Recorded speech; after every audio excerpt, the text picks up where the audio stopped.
Don't scroll. Breathe once and listen with the part of you that feels truth before it understands words. I am Michael, captain of heaven's armies, and I am speaking because a shadow has begun to circle your bloodline. It does not wear horns. It wears habits. It moves through hurry, through guilt, through the kind of nostalgia that edits out the pain and sells you the cage as a family heirloom. I have been ordered to set a ring of blue fire around your name and to walk your lineage with you, room by room, story by story, until the darkness forgets the way in. This is an urgent prophecy, not to frighten you but to position you. What tried to repeat will be interrupted. What tried to inherit you will be evicted. I will show you how. You felt it this morning and called it heaviness. It wasn't dread, it was data. Your body is a faithful messenger when your mind is busy arguing with peace. The shoulder ache that appeared for no reason, the small tremor in your jaw when a certain name lit your phone, the way a simple task suddenly felt like walking through syrup, signals. The shadow has been circling the edges of your house waiting for an unlocked window called, "I'll deal with it later." Later is a door. Tonight we close it. Look at me. You are not fragile. Fragile things shatter when handled. You have been handled by life, by people who did not see you clearly, by patterns that trained you to bend until you forgot you could stand. You did not shatter. You are not fragile, you are tender and tempered, like a sword that remembers the fire that made it useful. The darkness mislabels your tenderness to keep you apologizing for your strength. The throne weighed you tonight and called you steady. I am here because heaven has chosen to make your steadiness contagious. We begin with time. Darkness feeds on speed. It needs your rush to sneak its paperwork into your next hour. So we slow everything. Inhale to 4. Exhale to 6. Feel the room obey. Good. I draw a ring of blue fire around you, waist high, humming like steel that remembers lightning. Step inside. Anything that approaches must present its papers. If it carries contempt, it cannot cross. If it demands you become smaller than truth to keep it, it will be turned back like fog against glass.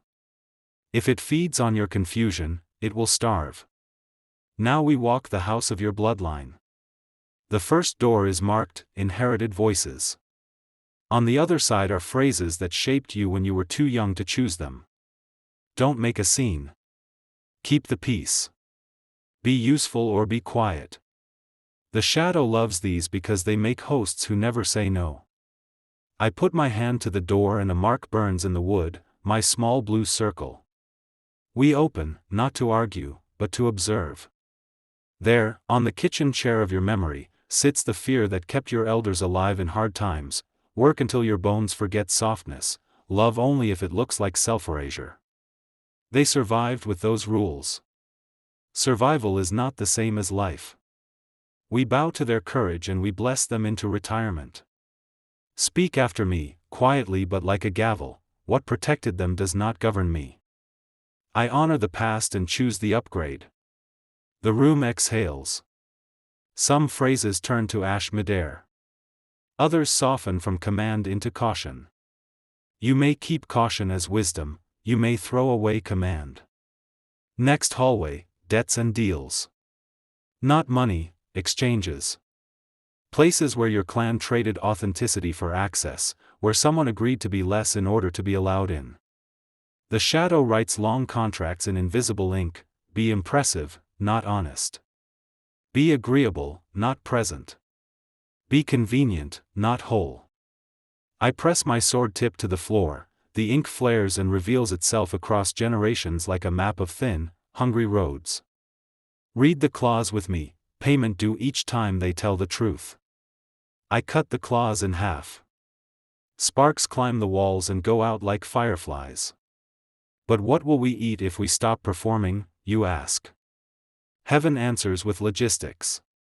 Providence looks like timing that keeps arriving on the day you need it, work that fits your shape instead of bending you into a caricature, simple meals that taste like dignity.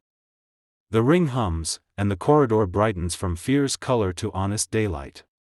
Now a stairwell labeled patterns. On each step lies a costume: the savior cape, the martyr shawl, the jester hat, the diplomat's mask. Pick up each one and say, "Thank you for helping me survive. I'm safe now." Place them on the rail. The shadow needed those to ride you. It cannot balance on naked truth. We climb. On the landing, there is a mirror that does not flatter. It corrects. In it you see your own face without tension, without the small flinch you learned to carry. Will people still love me without the act, you ask? I answer as a commander and as a brother: the right ones will love you more, the wrong ones will lose their favorite lever. Both outcomes are mercy. A door opens by itself. We enter the room called names. Here lie the labels your line wore: too much, too quiet, too intense, too sensitive, too independent. The word "too" is a leash. I cut it. The labels fall to the floor with the soft thud of old costumes. New words rise from the boards like steam: accurate, present, insightful, grounded, generous. Wear these. They fit without pinching. The mirror across the room brightens. 3 symbols appear above your head: a lantern, a key, a feather. The lantern is your lamp, keep it burning with small true things said gently. The key is authority, it unlocks right doors without making you perform. The feather is courage, not the spiked kind that needs adrenaline, but the steady kind that does the next right thing without drama. We step into the courtyard between houses, the place where histories meet. The shadow waits here because it loves family gatherings where everyone forgets who learned what. It moves through inside jokes that hide hard truths, through pressure to keep the vibe, through toasts that skip the apology. The ring of fire widens until it holds all who are willing. You speak a blessing without touching anyone: light over our minds, rest over our bodies, clean boundaries without guilt, joy that returns like morning. You're surprised when you feel warmth climb your spine.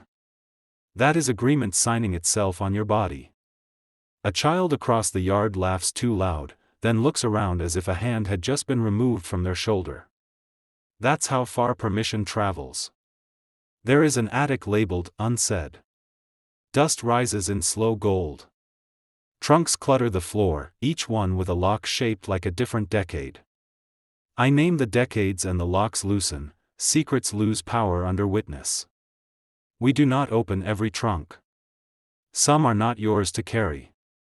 We choose the one that keeps calling, the trunk where your family stored the belief that love must hurt to count. Inside is a ledger of bargains: if I suffer, I belong. If I disappear, I keep the peace. If I carry it all, no one will leave. The shadow has fed off this ledger for years. I set it on the floor and press my boot to the spine.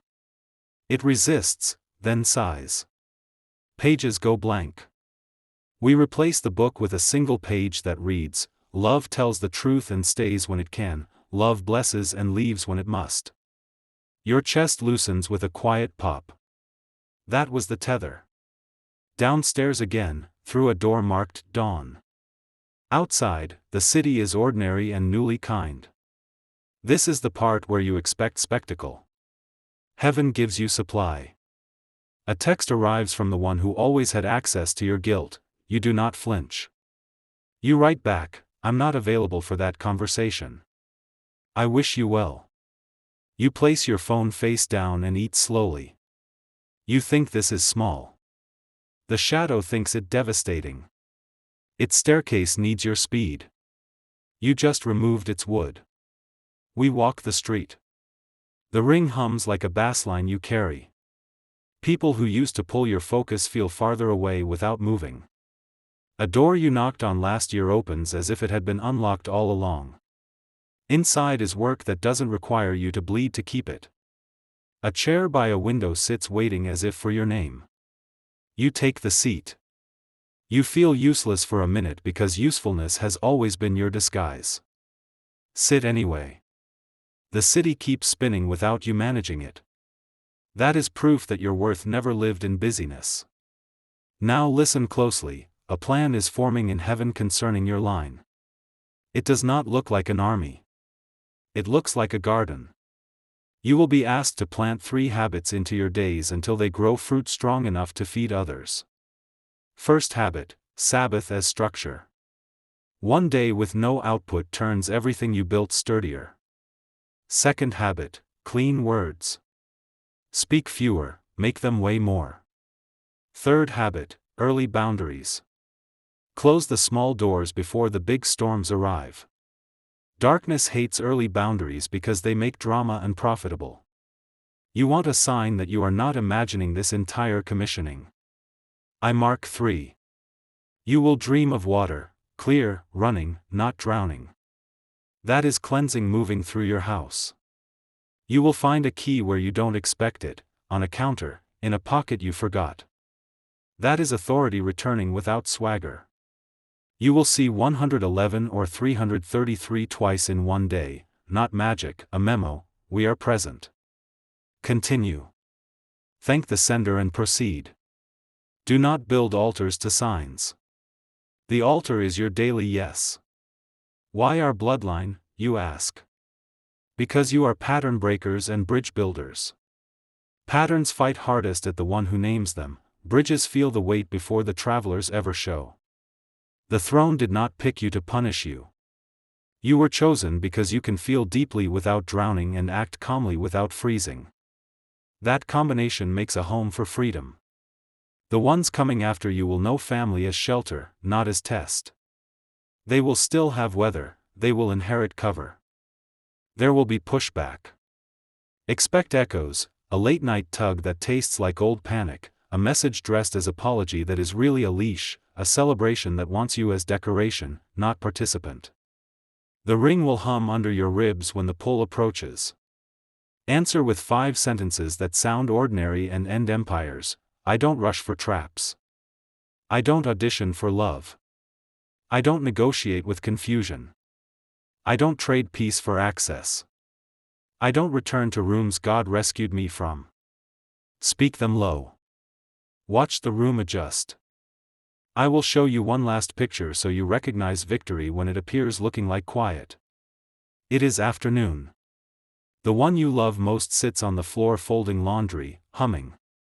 You have never heard that tune, but your bones remember it. It is the sound of unpoliced hours. No angel descends in gold. No trumpet. Just normal life refusing to collapse.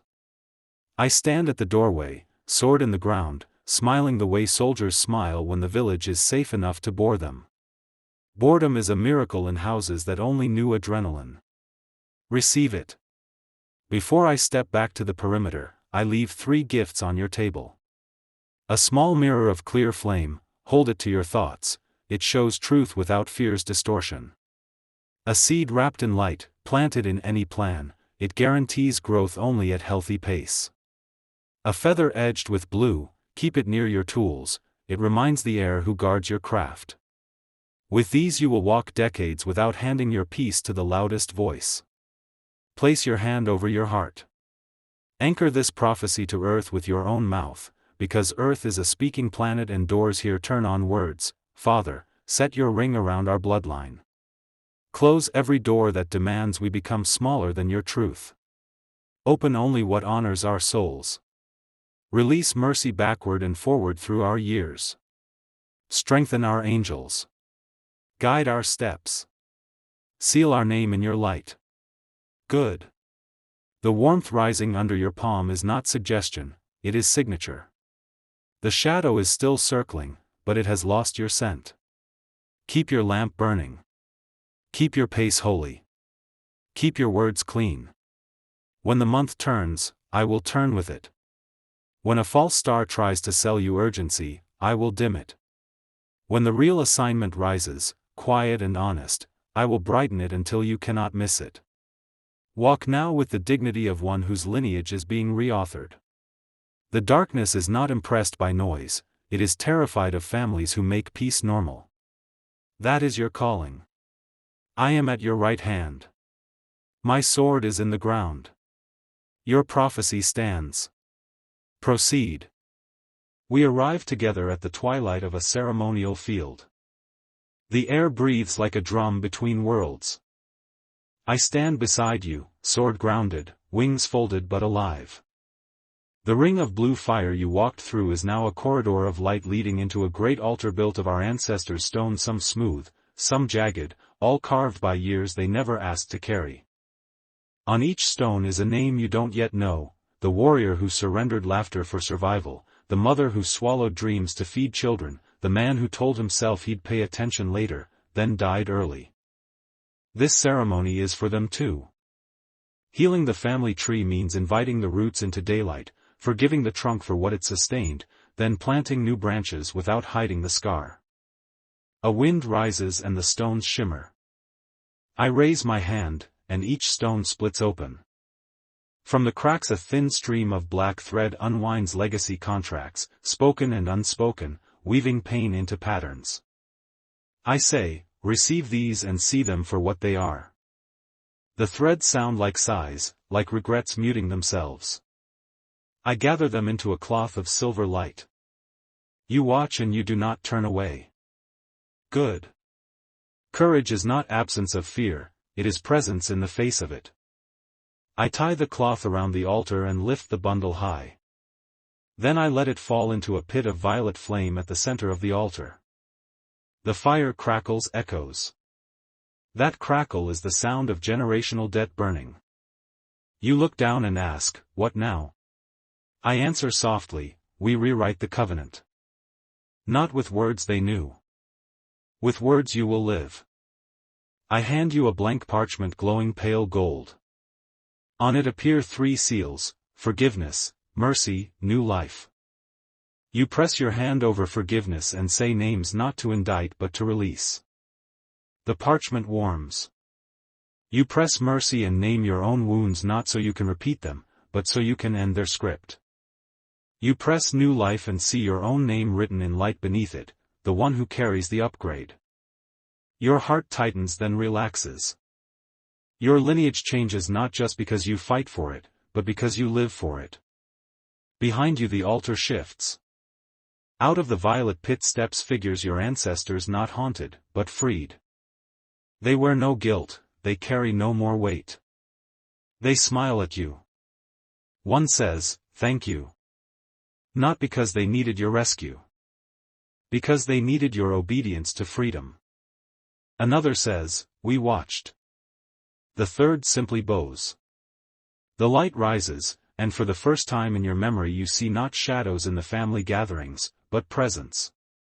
Not history dragging you, but history handed over. You walk among them now not as their slave, but as their steward. Then the field becomes a river. Water flows under the altar's feet, clear, cold, alive. I tell you, step in. You do ankle deep, comfortable.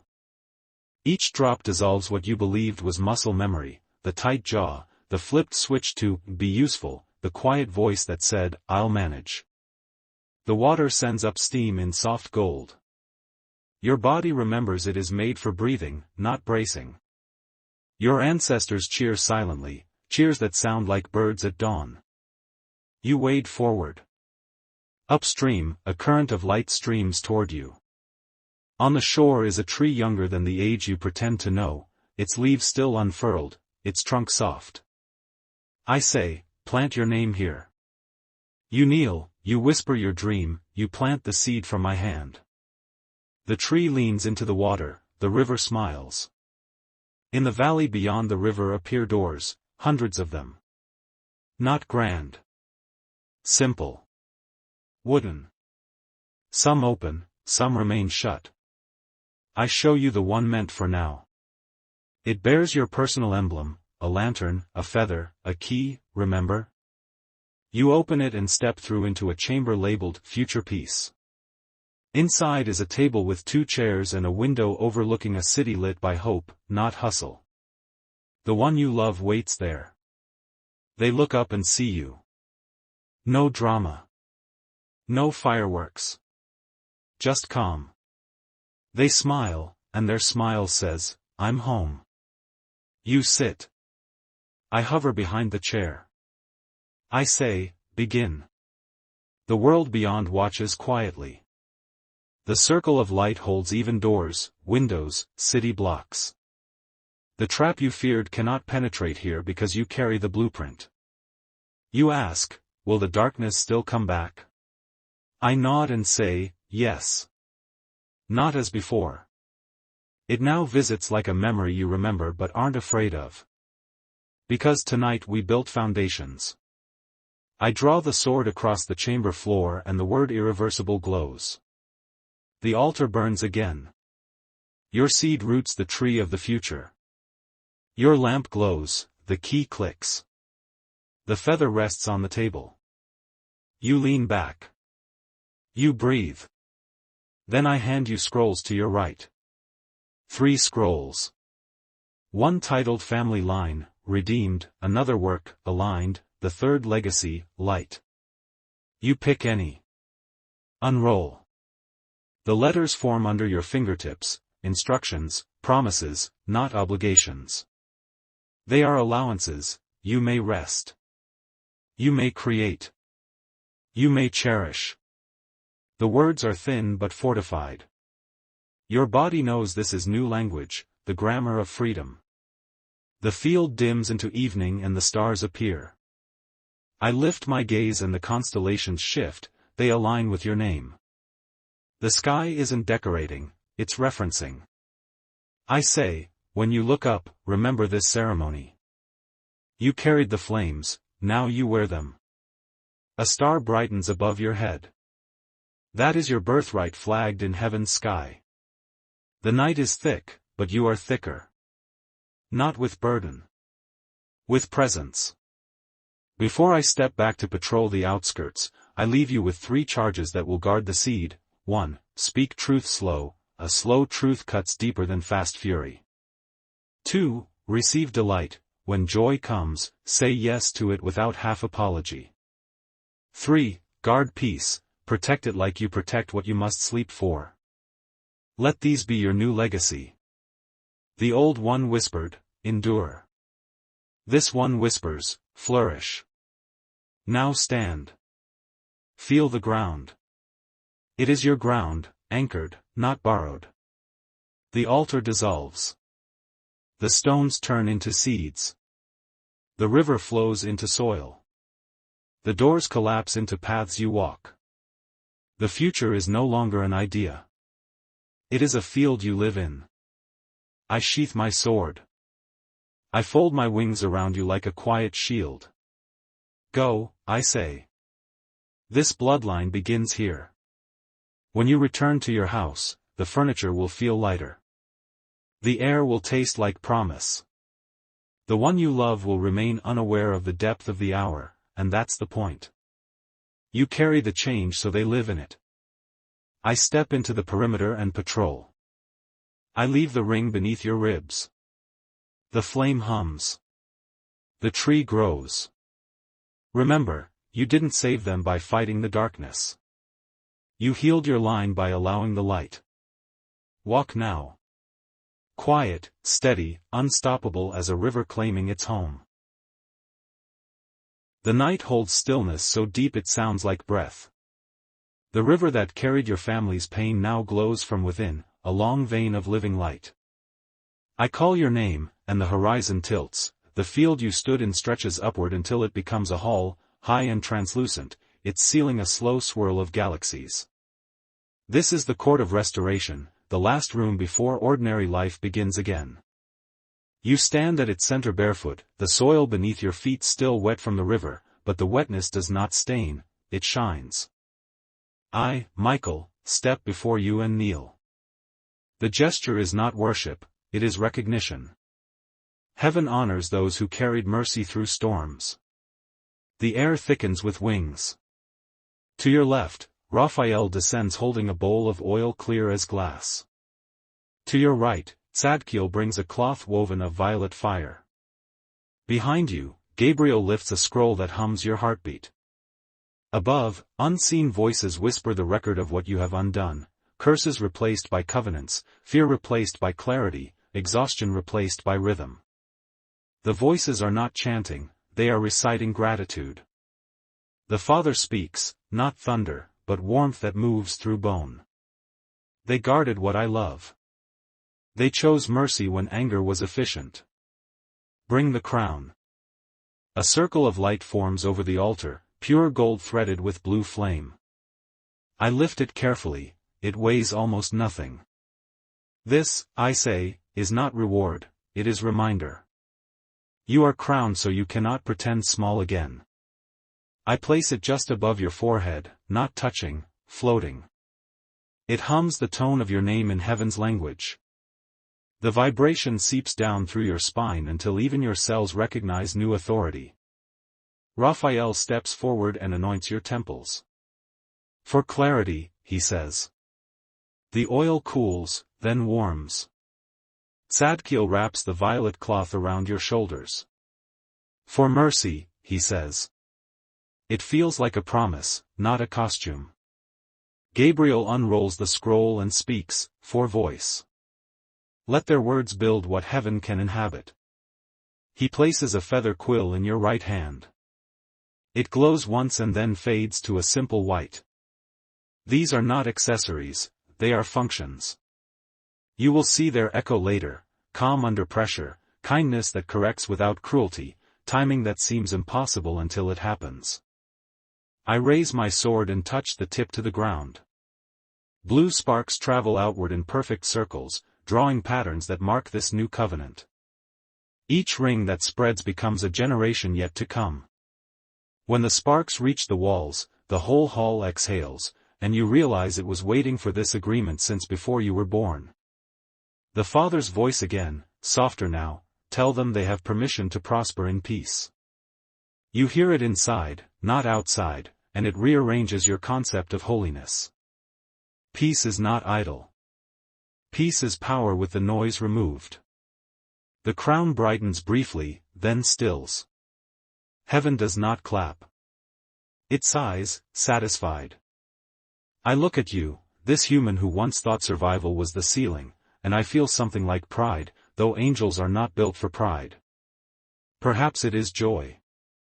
This is what command looks like now, I say. Not domination. Stewardship. You will walk among ordinary hours and everything will grow honest around you. Systems that thrive on fear will misfire in your presence. Rooms that feed on chaos will quiet when you enter. You are not to explain this. Just live it. The ancestors gather behind you, translucent but radiant. They bow, not as subjects but as witnesses. One of them, a woman with hands like labor and eyes like dawn, reaches out and touches the edge of the violet cloth. Finished, she whispers, and vanishes like breath meeting morning. The others follow, turning into soft gold that settles into your skin. Their peace is now literal inheritance. The floor beneath you begins to descend, slow as reverence, carrying you from the high hall back toward the horizon of Earth. As you lower, the architecture of galaxies folds into clouds, then mountains, then the roofs of sleeping houses. You can see the window of your own home, a small light left on. That light is not from a lamp, it's from the crown's reflection. It will stay until dawn as a sign to every watcher, angel or shadow, that your line is claimed. When your feet touch ground, nothing shouts. Crickets continue. The city hums. A dog barks far away. Normal life resumes, but it bends slightly toward grace. I step beside you once more, wings folding in. You are crowned, I remind you, but crowns are invisible so the proud cannot counterfeit them. You laugh, startled at the sound. It feels free, wide, adult. I sheath my sword and hand you one more sentence, rule quietly. It means, lead by calm, decide by peace, correct by example. We walk to your door. Inside, the one you love sleeps easily, their breathing steady as tide. You place your hand over their heart without waking them. The crown hums. The room's shadows straighten like soldiers called to attention. The same protection that wrapped your ancestors now wraps this moment. You whisper, light over this house, and the air obeys. I turn to leave, pausing at the threshold. Tomorrow, I say, will look ordinary. That is the miracle. You will cook, work, speak, and every act will echo here. I point upward, not to distance, but to alignment. Heaven is not somewhere else. It is what you bring to a place when you act in truth. My wings spread once, filling the doorway with blue and gold. Keep the lamp burning. Keep the rhythm holy. Keep the lineage clean. The wind settles. The crown dims to a faint pulse above your head, invisible to eyes, visible to purpose. I step back into the unseen, leaving a trail of calm that smells like rain on metal. From now on, when you wake, you will hear not alarm but invitation, a quiet voice repeating the new decree. Peace is your power. Mercy is your weapon. Love is your lineage. Walk in it.